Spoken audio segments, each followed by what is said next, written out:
जोधपुर के झालामंडल क्षेत्र में एक प्रॉपर्टी डीलर की हत्या कर दी गई। मृतक की पहचान चंदन सिंह 33 पुत्र हनुमान सिंह के रूप में हुई है। पुलिस के अनुसार चंदन सिंह पर लेन देन के विवाद को लेकर फलौदी के आमला निवासी मुकेश हाडा और उसके साथियों ने मोती मार्केट पुलिया के नीचे बुलाकर जानलेवा हमला किया। हत्या की सूचना मिलने के बाद राजपूत समाज के लोग एम्स अस्पताल पहुंच गए और हत्यारों की गिरफ्तारी की मांग पर अड़ गए। पुलिस ने मृतक के भाई भवानी सिंह की रिपोर्ट पर नामजद आरोपी मुकेश हाडा और उसके साथियों के खिलाफ हत्या का मुकदमा दर्ज किया है। पुलिस की अलग अलग टीमें हत्यारों की तलाश में जुटी हुई हैं, लेकिन अभी तक कोई गिरफ्तारी नहीं हुई है। डिस्कॉम्स चेयरमैन आरती डोगरा ने अधिकारियों को राजस्व वसूली में तेजी लाने और राजस्व लक्ष्य पूर्ण करने के निर्देश दिए हैं। उन्होंने ये भी कहा कि गर्मी में विद्युत आपूर्ति बाधित नहीं होनी चाहिए। इसके लिए 100% मीटरिंग, बिलिंग और वसूली सुनिश्चित की जाए और नियंत्रण कक्ष स्थापित कर मॉनिटरिंग की जाए। डोगरा ने गुरुवार को न्यू पावर हाउस स्थित जोधपुर डिस्कॉम मुख्यालय सभागार में बाड़मेर और जोधपुर संभाग की समीक्षा बैठक को संबोधित किया। उन्होंने स्पष्ट कहा कि गर्मी के दौरान बिजली कटौती नहीं होनी चाहिए। इसके लिए फीडर सुधार कार्य समय रहते पूर्ण कर लिया जाए और इसके कारण किसी भी क्षेत्र में पेयजल आपूर्ति बाधित नहीं होनी चाहिए।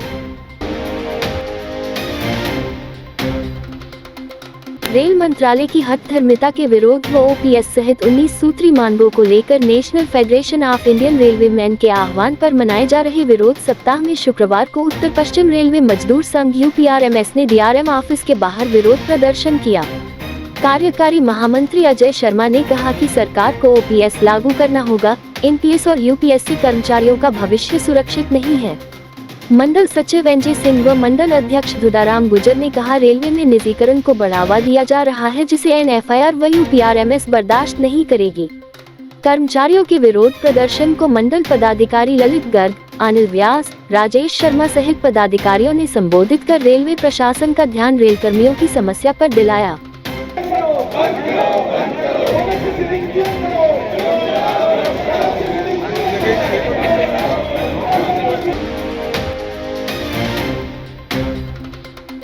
जिला कलेक्टर कार्यालय पर भील आदिवासी समाज द्वारा प्रदर्शन किया गया। कुछ दिन पूर्व भील समाज के बालक के साथ अभद्र व्यवहार को लेकर उन्होंने कलेक्टर कार्यालय का घेराव किया। ये 17 फरवरी की घटना है, जो अपने अंबिका रेस्टोरेंट है सांगरिया में। वहाँ पे ये बिच्छू चांद शर्मा का अपने आदिवासी भील बालक था, वहाँ मजदूरी करने आया था। तो 1.5 महीने की उसने अपनी सैलरी मांगी थी कि मेरे को मेरे सैलरी दो और मेरे को घर जाना है। तो फिर उन्होंने जो मालिक है, जो राजपुरोहित समाज से है, उन्होंने उसको सैलरी देने से मना कर दिया।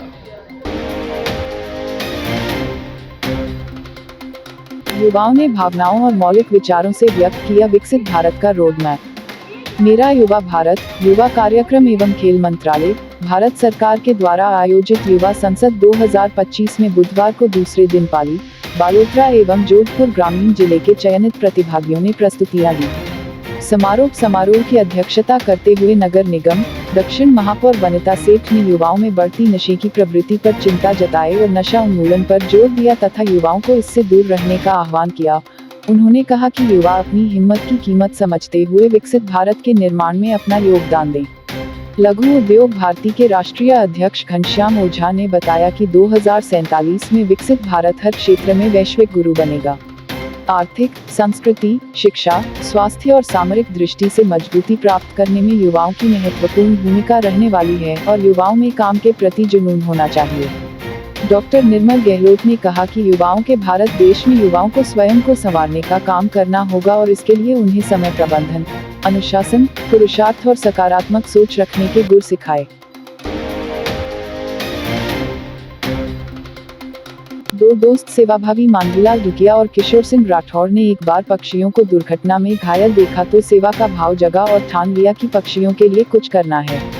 बस उन्होंने 11 साल पहले 2014 में प्रथम शाखा के रूप में खाराबेरा पुरोहितान पट्टोकाबास में स्थित जोगमाया मंदिर में जोगमाया चुग्गा संघ की स्थापना की, जिसमें अभी 300 सदस्य हैं। 5 किलो चुग्गे से शुरुआत हुई और अब रोज 100 किलो ज्वार, बाजरी, मक्की आदि चुग्गा पक्षियों को डालते हैं।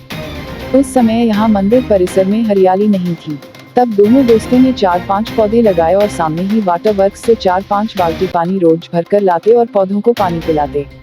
फिर पानी का कनेक्शन लिया, टांका बनाया, मोटर भी लगाए और बाद में सैकड़ों पौधे लगाए जो बूंद बूंद पद्धति से अब पेड़ बन चुके हैं।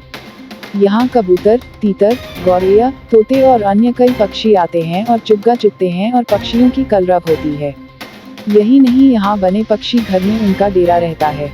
यहाँ पानी की कुंडियों में पक्षी अटखेलियाँ करते। आंगन में मोरों का भी डेरा लगा रहता है और बादलों को देखकर नृत्य करते हैं।